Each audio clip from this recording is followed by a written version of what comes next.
moti tsiku lija la ngozi lija mande anali kumisa mamawa 6 koloko. Ndiye tonse timatengerapo chitsanzo chakuti mkatolika azikhala ngati iwowo. Zikomo kwambiri. Zikomo kwambiri. Ndipo amene atsogolere mwambo umenewu wa nsembe ya misa madzulo ano ndi bambo Frank Lazaro Phiri, omwe ndi bambo mfumu ku parishi ya St John Paul II ku Chitedze.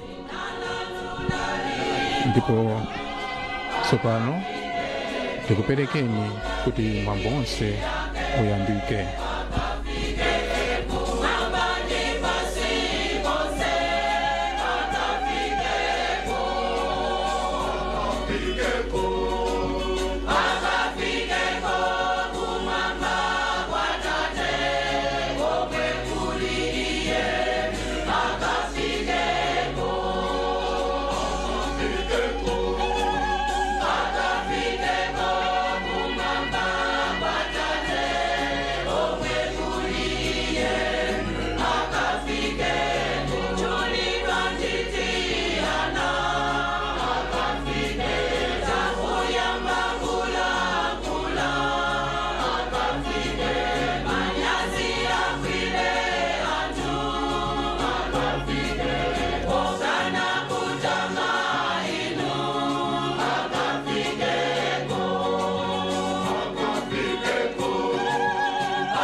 Dzina la Atate ndi la Mwana ndi la Mzimu Woyera.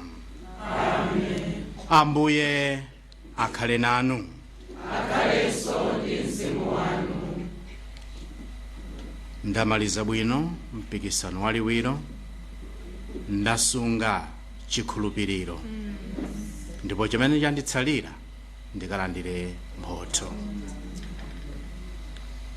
Lero tasonkhana madzulo anonso pamene tikupempherera Dr. Saulos Klaus Chilima komanso Mai Chilima and family.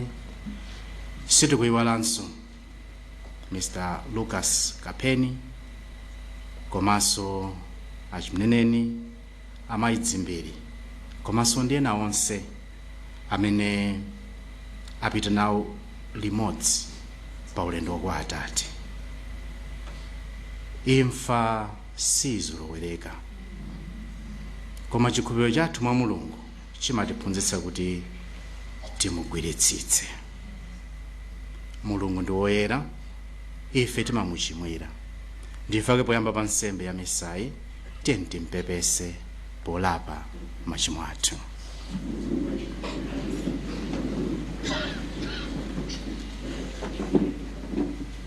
Ndikululira Mulungu wamphamvu zonse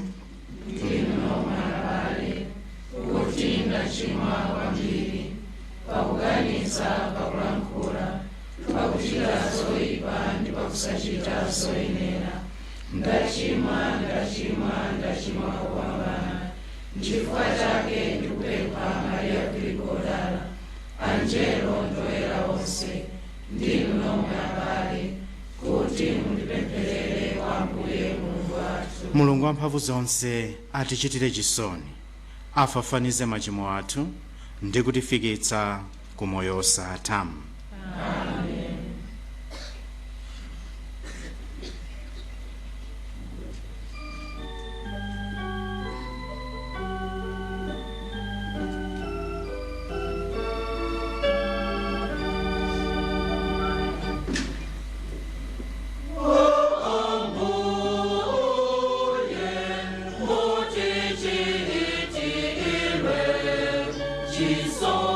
Chisoni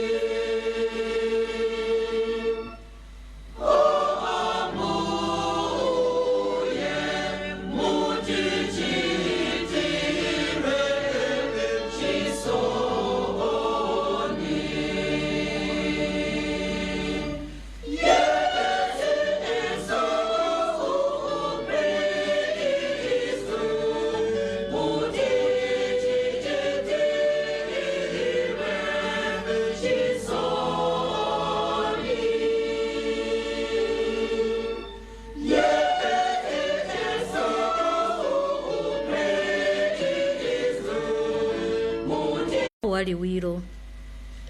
Ndasunga chikhulupiriro. Tsopano chimene chikundidikira ndi mphoto ya chilungamo imene Mulungu wandisungira. Ambuye amene ali woweruza wolungama ndiwo amene adzandipatsa mphotoyo pa tsiku la chiweruzo. Tsono sazangondipatsa ine ndekha ayi, komanso ena onse amene mwachikondi akudikira kuti Ambuyewo adzabwerenso. Mawu a Ambuye.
Ambuye akhale nanu.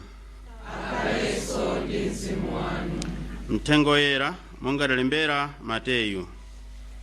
Ulemu kwa inu Ambuye.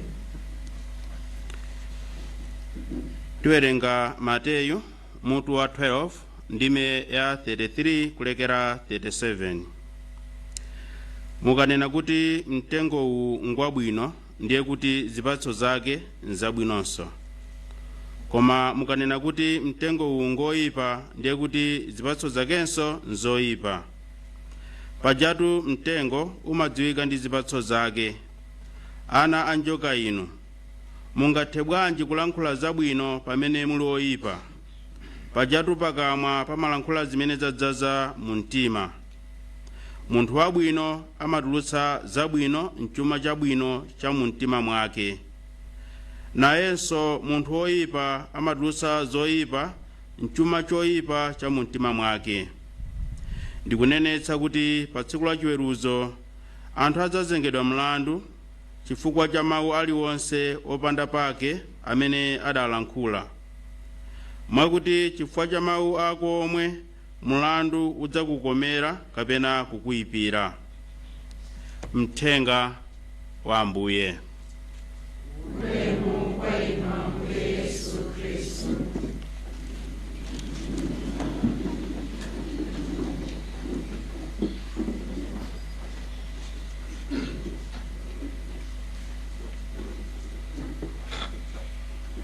Muzophunzitsa za mpingo pa chipembedzo liturgy imasiyanitsa pakati pa ulaliki ndi eulogy, ndipo umasiyanitsanso maulaliki osiyanasiyana.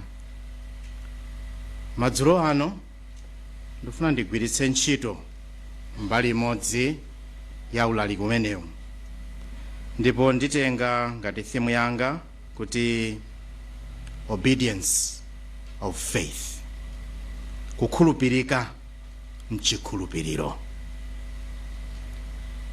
Tikamakhala ngati anthu nanji ngati akhristu, timenera kuzindikira kunena kuti mu zonse zimene timachita, kaya ndi malankhulidwe, kaya ndi mayendedwe, muchina chilichonse, tsiku lina tidzakhala accountable, tifune tisafune. Ndipo tikamakhala ngati anthu nanji ngati akatolika, tili nalo pemphero lija timanena kuti ndimvera mawu anu onse monga Eklesia Katolika awamvera nawaphunzitsa ndi kuwamvera iwo, chifukwa inu ndinu Mulungu woona, ndipo Eklesia wanu sangathe kulakwa. Mawu amenewa nthawi zina mwati mangowanena ngati routine, koma tsiku ngati la lero tena kupanga exemplify kuti kodi Eklesiayo amati chani.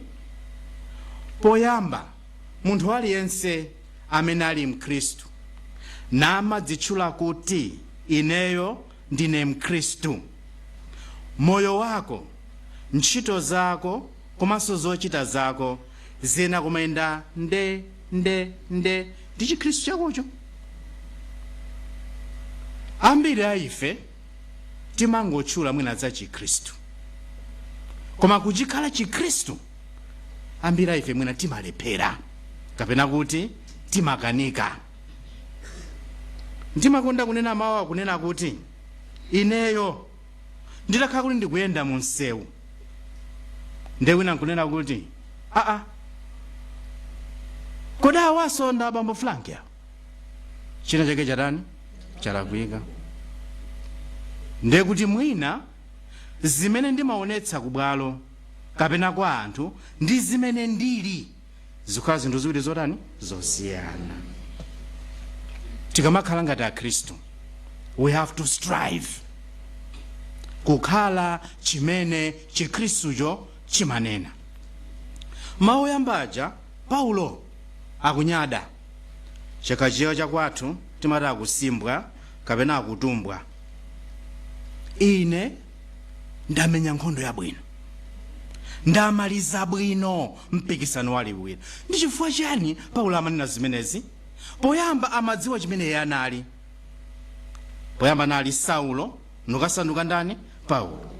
Koma nthawi zina timaganiza kuti Paulo kapena Saulo pozunza mpingo anali munthu woyipa.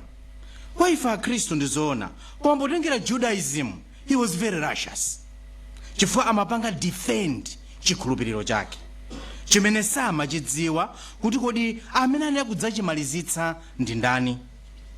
Fulfillment imene ili Ambuye Yesu Khristu. Koma panjira ya ku Damasiko atakumana nawo Ambuye Yesu namuza kuti ukuzunza ujatu ndineyo. Nthawi yomweyo Paulo adatembenuka chifukwa anadziwa tsopano kuti kodi munthu amene ndiye kumtsata kwenikweni ndi ndani, ndipo anadziwa kuti amene anisangalira kwenikweni ndi Yesu Khristu. choncho anamugwiritsitsa Yesu Khristu. Ndifakira akunyada chifukwa chonena kuti anapanga understand the character of Jesus and who Jesus was. And when he saw who Jesus was, he embraced Jesus completely and totally. No reservations. Father adziwa kuti Ambuye Yesu Khristu ndi ndani. Anamugwiritsitsa Ambuye Yesu Khristuyo. Tikamakamba za Ambuye Yesu Khristu mwini wake, anausiya umulungu kubwera pa dziko lapansi kudzakhala munthu. Creator, kugwirizana kapena kudzitsitsa kukhala creation, part of creation, kudzitsitsa. Ndipo atatsitsitsa choncho, nthawi zonse anali obedient kwa abambo ake kapena kwa atate ake, nthawi zonse. Chifukwa choti ali obedient kwa atate ake, ndifekenso character yake ya Ambuye Yesu ili supreme. Ndifake tonsefe timafuna kukopera kukhala ndani? Ambuye Yesu Khristuyo. Obedience of faith. Koma tikamakhala zimene timachita zimaonetsa tsopano our characters. Kuti kodi ine character yanga ndinampangadi embrace Ambuye Yesu kapena ayi? Kodi ndimamvetsa kuti Ambuye Yesu ndi ndani kapena ayi? Kapena mwendo umodzi uli m'madzi, mwendo umodzi uli kuntunda? Kuphatikiza zinthu ziwiri. Tilipo anthu ena ambirimbiri amene we claim kundifa Khristu, koma zochita zathu ndi Chikhristu parallel. Tilipo anthu ena we portray ourselves as pious, koma mkatikati mwathu muli nkhondo. Tilipo anthu ena pamaso chabe timapanga impress, koma zimene zisadzadza mu mtima mwathu ndi completely different. Zimaoneka bwanji? Zimaoneka nthawi zina mu zimene sitikunena, osati zimene tikunena, koma zimene sitikulankhula. Ife ngati Akhristu, character yathu imene okhala ya Ambuye Yesu. Tibwereza pa dziko lapansi pompano, individuals. Nthawi zina ndimakamba za Mahatma Gandhi ku India, moyo wake, ntchito zake, komanso zochita zake. Through civil disobedience anabweretsa change ku India. Tikuzokamba za mapopes athu, St. John Paul II, amene in suffering he never gave up the cross.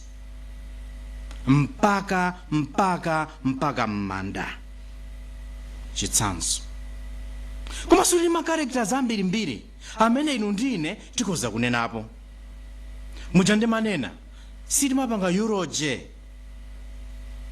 mu preaching ya Chikatolika, koma timatopanga draw examples pa zimene anthu ena amachita kapena akhoza kuchita.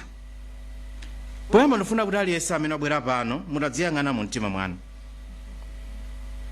Musamandiyang'ane ine, mudziyang'ane mu mtima mwanu. Ndi mmene mwadziyang'anamo mutadzifunsa kuti kodi zimene zili mu mtima mwanga ndi zimene ndimaonetsa anthu zikugwirizana kapena ayi? Musandiyankhe ine, mudzidziyankha nokha. Number 3, ndiye mwayang'anane bano.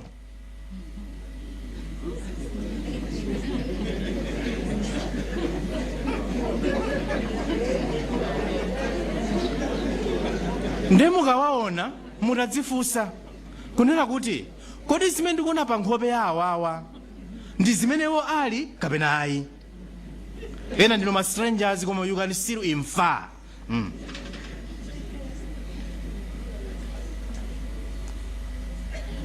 Ngandisakulakwisa Shakespeare mu play ya Macbeth amanena kuti it is very hard to find the mind's construction in the face. Nzovuta kwambiri. Nthawi zina anthu amene amatisekerera amatokhala woyipitsitsa. Nthawi zina anthu amene timaona ngati woyipitsitsa amatokhala nzathu.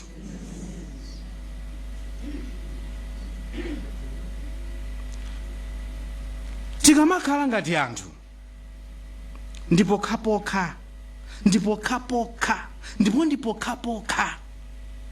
tikumvetsa za obedience of faith pamene tingathe kuona za moyo wauzimu wa munthu. Kupandapo timangonamizana zimene tikuona pamaso. Koma amwalitu ndinu munthu wabwino, koma zimene zili mkatimo zinzake. Achimwene ndinu munthu wabwino ndipo ndimakunyadira ndimakudalitsani, koma zimene zili mu mtima zinthu zinaso. Ndi Ambuye Yesu akuti muthenga wabwino, mthenga uliwonse umadziwika ndi zipatso zake. Mtengo wabwino umadziwikanso ndi zipatso zabwino. Mtengo woyipa umadziwikanso ndi zipatso zake zoyipa. Zoyipa nthawi zina sitiziona face to face, timaziona behind the scenes. Ifeyo ngati akhristu, ifeyo ngati anthu, our character matters. Ngati character yathu si kufanana ndi Ambuye Yesu, let's resign from kuchikhristu ndi kuchisiya, tisanamize anthu. Our character. Our character. Our character. Kachiwiri tikamakhala mu mpingo wa Katolika muli ma groups osiyanasiyana, mabungwe ndi zina zotero. Timanena kuti cholinga cha mabungwe zimakhala zinthu ziwiri. Number 1, evangelization, kufalitsa mthenga wa Ambuye Yesu. Number 2, kuyeretsa anthu. Aleji amayikonda nyimbo imeneyi, ndiyere mulejiyo ndiyeretse ena. Ndi cholinga cha Chikhristu. Ndiye tione moyo wa anthu amene tiwapempherera lero. Ndi chifukwa chani tinganene kuti Dr. Chilima anali cloud puller? Character. Kaneke ndi imeneyo, character. Nthawi zina zota na vice president mayiwala za serious ndetu. Character. Ambassador wa Bible ndikhulupirira kuisema anali Dr. Chilima, mawu a Mulungu. Ku vice president uli apo sipokhapo. Anali mabungwe Divine Mercy, njira ya mtanda. Amachitiranji zimenezi? Dana kuti isi eulogy, koma tungomanga draw examples from real situations, from real people. Amachitiranji zimenezi? Chifukwa ngati Paulo mwina adamudziwa kuti Yesu Kristu ndi ndani, ndipo adamugwiritsitsa.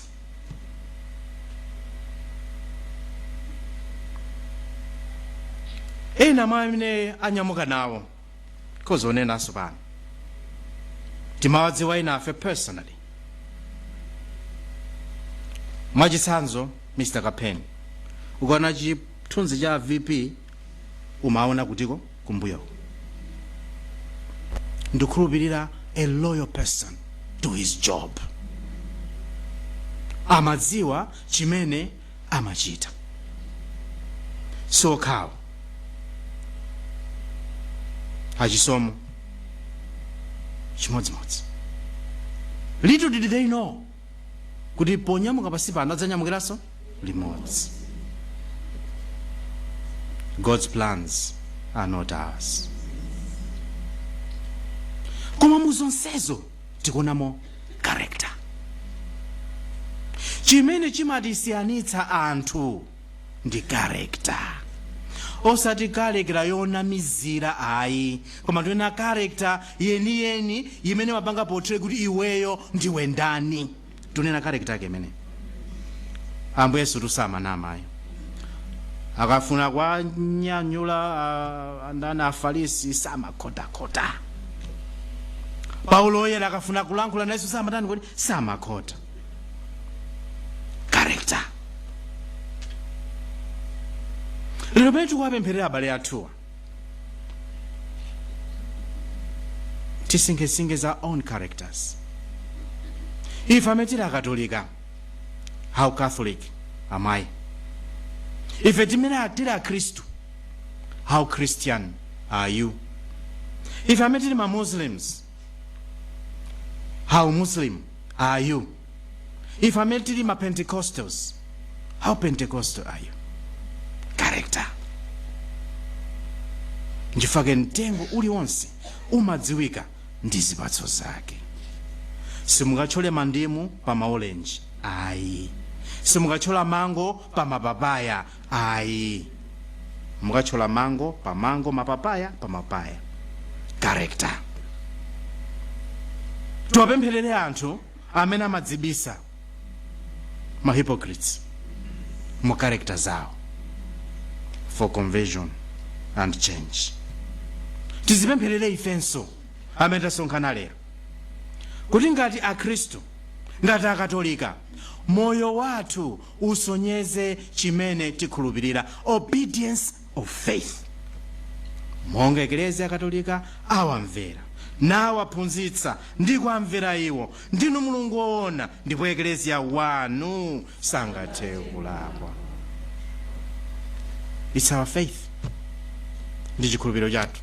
Dr. Chilima knew this. Amadziwa.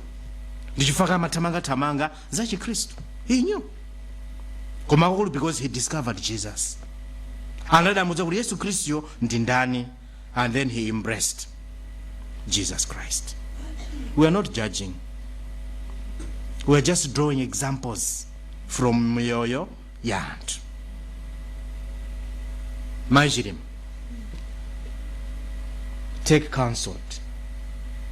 You know, Dr. Chilima was a faithful Catholic. In my opinion, a true Christian and a true Catholic. Osati moyo wa koma ngati nkatolika. Aliyense ndi hidden page, we don't talk about that. Timapemphera nsembe ya misa chikatolika partly because of that. Koma take counsel, take comfort. Look ahead with faith, trust and belief. Chifukwa Mulunguyo amene amadziwa kusama ndi kutetezayo ali nanu. Sadza kusiyani, mumukhulupirire basi. Chimodzimodzinso abale achibale. Mitima yathu yosweka zoona, zooneka zosamvetseka, zatheka bwanji zachitika bwanji. Come, let's hold on to our faith. Let's hold on to our trust. Let's hold on to what we believe in.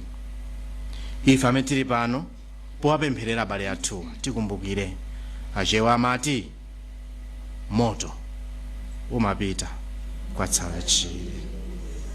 Anzathu ulendo wawo watha. Ife tidakali patipo pano. Character. What is our character? Tukhala bwanji pa dziko lapansi pano? What is my character? Nduzipanga portray bwanji neyo ngati Mkristu? What is my character? Timpemphe Mulungu kuti ngati abale athu sadafike, Mulungu akhetse mame amisozi pa mizimu yawo, awachitire chifundo ndipo awalandire. Ngati adafika kale, ali kale pamaso pa Mulungu, akhale nkhoswe zathu zotinena kwa Mulungu yemweyo kuti tsiku lina ukadzathanso ulendo wathu wapansi pano tikakumane nawo mu ufumu wa Mulungu mpaka muyaya. Amen. Amen.